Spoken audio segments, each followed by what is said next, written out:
کے اب اللہ پاک فرماتا ہے میرے بندو یہ فرشتے تمہاری فکر مجھے دے رہے ہیں کہ میرے مولا ان کو یہ کر دے، ان کے جوانوں کو توفیق توبہ دے دے، بوڑھوں کو توفیق توبہ دے دے، ان کی عورتوں کو توفیق توبہ دے دے، ان کے بچوں کو توفیق توبہ دے دے، تو غفور الرحیم ان کی توبہ قبول کر کے گناہ معاف فرما لے۔ رب کہتا ہے میرے محبوب کے امتیوں یہ تمہاری اپنا اسٹیٹس ہے، اس کو پہچانو کہ تم وہ قوم ہو جس کے لیے اللہ کے فرشتے بھی اللہ کی بارگاہ میں دعائیں کیا کرتے ہیں۔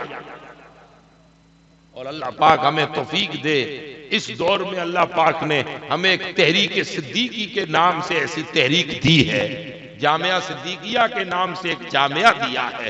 ہر کسی نے اپنے اپنے وقت میں اپنے اپنے ٹائم میں، اس وقت بھی اللہ کے نیک بندے کام کر رہے ہیں، سب کام سر آنکھوں پہ، لیکن ہم پچھڑے لوگوں کے لیے جو فرشتوں کی فکر تھی، عاملین عرش اور حولین عرش جو طواف کرنے والوں کی فکر تھی، وہ تحریک صدیقیہ نے فکر جاگروت کی ہے۔ ہمارے جوانوں کی بھی فکر کی، ہمارے بوڑھوں کی بھی فکر کی، ہماری مائیں بہنیں بیٹیوں کی بھی فکر کی، ہماری آنے والی نسلوں کی بھی فکر کر کے ہمیں دین کے عظیم سپہ سالار بنائے ہیں، دین کے قلعے بنائے ہیں۔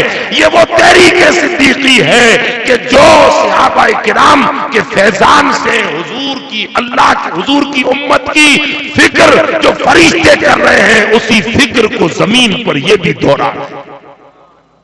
جو اس تحریک میں جڑے ہیں انہیں اپنے آپ پر فخر کرنا چاہیے کہ اللہ نے اتنی بڑی نسبت دی ہے، اور جو نہیں جڑے انہیں جڑ جانا چاہیے۔ مولانا نے بتایا کہ مسئلے کشتی نوح ہے، ہم اس میں سوار ہو جائیں تو جتنے طوفان آئیں گے بدعقیدگی کے، برے ہواؤں کے، ان طوفانوں سے ہم بچ جائیں گے، اور قربان جائیں کہ اس کشتی کے چلانے والے نوح علیہ السلام تھے، اور اس کشتی کے سپہ سالار آل رسول ہیں۔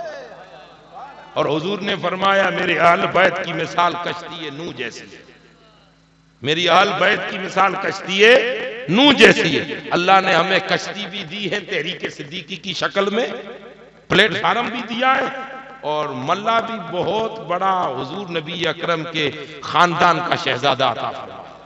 اللہ تعالی ہم لوگوں کو توفیق عطا فرمائے، اور ہم آپ لوگوں کو اس تحریک کے ساتھ جڑنے اور تحریک کے پلیٹ فارم میں رہ کر دینی کام کرنے کی توفیق عطا فرمائے۔ اور تحریک صدیقی کا مشن کیا ہے؟ کیا مشن ہے اس تحریک کا؟ ہمارے بچوں کی فکر ہے کہ نہیں ہے؟ بچوں کی فکر، بچیوں کی فکر، آنے والی نسلوں کی فکر کہ کوئی بدعقیدگی کی غلط ہوا ان نسلوں کو نہ لگے، اس لیے اتنی فکر کی، اور اسی فکر کی یہ باغ دوڑ۔ اب رہا سوال کہ ہم بوڑھے لوگ کہاں جائیں؟ مدرسہ تو تحریک نے بچوں کی فکر میں بنایا۔ یہ جو مجلسیں ہیں نا، یہ آپ کی فکر میں سجائی جا رہی ہے کہ ان مجلسوں کے ذریعے بوڑھوں کو، عمر بیتے لوگوں کو کچھ دین کی تعلیم مل جائے، جو کچی عمر کے ہیں ان کو مدرسوں کے ذریعے تعلیم مل جائے۔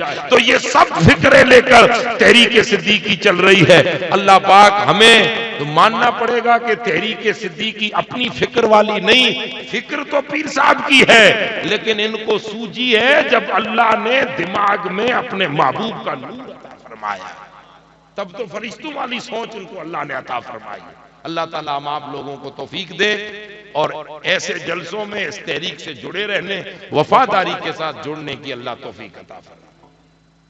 جو کچھ کہاں سنا، خطا خامی لغزش کو اللہ معاف فرمائے۔